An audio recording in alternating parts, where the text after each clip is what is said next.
A person who found out a QR code in Japan did not patent his innovation. Rajya Sabha में सुधा मूर्ति जी ने एक बात कही जो इंटरनेट पर वायरल हो गई है। उन्होंने कहा कि कैसे आज हिंदुस्तान की सड़कों के किनारे बैठने वाले एक सब्जी वाले से लेकर छोटे छोटे वेंडर्स भी डिजिटल पेमेंट ले रहे हैं। उन्होंने कहा कि जो लोग आम लोगों की जिंदगी आसान बनाने के लिए काम कर रहे हैं उन्हें सम्मान मिलना चाहिए, यानी कि सोशल इनोवेटर को सम्मान मिलना चाहिए। और इसी का एग्जाम्पल देते हुए उन्होंने क्यूआर कोड की बात कही। उन्होंने कहा कि जापान में जिन्होंने क्यूआर कोड का इनोवेशन किया था उसने इसे अपने नाम पेटेंट नहीं करने का विकल्प चुना था ताकि यह दुनिया भर में स्वतंत्र रूप से उपलब्ध हो जाए। उन्होंने ऐसा इसलिए किया क्योंकि बहुजन हिताय बहुजन सुखाय, यानी कि बहुत से लोगों के कल्याण और सुख के लिए। तो चलिए आज हम इस वीडियो में समझते हैं कि आखिर क्यूआर कोड यानी क्विक रिस्पांस कोड का इनोवेशन किसने किया था और कैसे एक कंपनी के सेक्रीफाइस ने यानी त्याग ने हमारे मोबाइल को बटुआ यानी कि वॉलेट बना दिया। कहानी की शुरुआत करते हैं 1960 से। 1960 के दशक में जापान में सुपरमार्केट में कैशियर को हर आइटम का दाम हाथ से टाइप करना होता था। इससे उन्हें रिस्ट पेन हो जाता था और कार्पल टनल सिंड्रोम जैसी बीमारियां भी होने लगती थी। फिर कुछ दिनों के बाद सॉल्यूशन के रूप में आया बारकोड। हाँ, वही लंबी लाइंस वाली कोड, लेकिन बारकोड की एक बड़ी दिक्कत थी, वो सिर्फ और सिर्फ 20 अल्फा न्यूमेरिक कैरेक्टर ही स्टोर कर सकता था, जिससे कि कई दिक्कतें होती थी। 1990 आते आते जापान की ऑटोमोबाइल कंपनी टोयोटा को कार पार्ट ट्रैक करने में दिक्कत आने लगी। बारकोड में डेटा कम था, इसलिए उन्हें एक कंपोनेंट पर 10-10 बारकोड लगाने पड़ते थे। वर्कर्स परेशान हो चुके थे। उन्हें कुछ ऐसा चाहिए था जो डेटा भी ज़्यादा स्टोर करे और फास्ट स्कैन भी करे। और यही एंट्री होती है अपने हीरो की, यानी मासाहिरो हारा।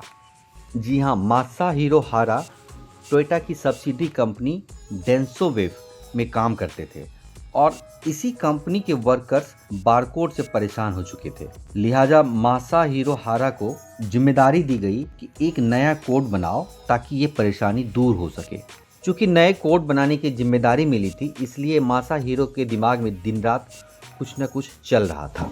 एक दिन लंच ब्रेक में मासाहिरो हारा एक जापानीज स्ट्रेटजी गेम खेल रहे थे, जिस गेम का नाम था गो। वो गेम खेल रहे थे।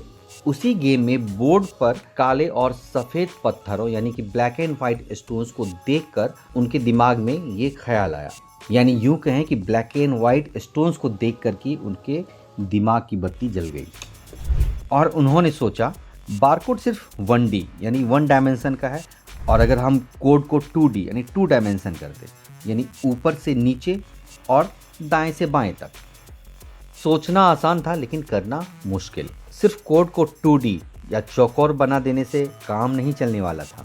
सबसे बड़ी समस्या ये थी कि जब स्कैनर इस कोड को देखता था तो वो कंफ्यूज हो जाता। स्कैनर को ये समझ नहीं आ रहा था कि कहाँ कोड है और कहाँ बैकग्राउंड में लिखा हुआ टेक्स्ट है। मशीन के लिए ये सब कुछ बस काला और सफ़ेद यानी ब्लैक एंड और वाइट था। फिर मासाहिरो हारा को एक ऐसा पैटर्न चाहिए था जो दुनिया में और कहीं ना मिले, ताकि स्कैनर उसे भीड़ में भी पहचान ले। इसके लिए मासाहिरो हारा और उनकी टीम ने दिन रात एक कर दिए।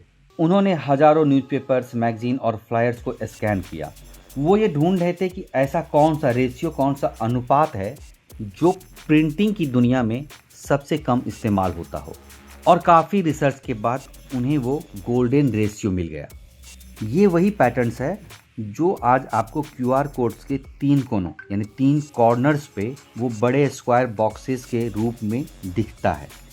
यही पैटर्न्स स्कैनर को बताता है मैं यहाँ हूँ, मुझे स्कैन करो। 1994 में मासाहिरो हारा ने क्यूआर कोड यानी क्विक रिस्पांस कोड का आविष्कार किया था। जहाँ बारकोड सिर्फ 20 कैरेक्टर रखता था, क्यूआर कोड में 7000 कैरेक्टर स्टोर हो सकता है। और यही थी सबसे बड़ी क्रांति।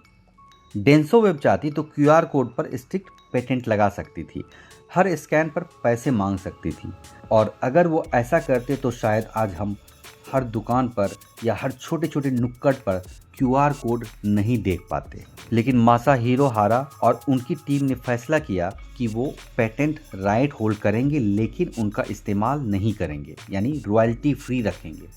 और उन्होंने इस टेक्नोलॉजी को दुनिया के लिए फ्री कर दिया। उन्होंने कहा, हम चाहते हैं कि ये टेक्नोलॉजी दुनिया भर के लोग इस्तेमाल करें।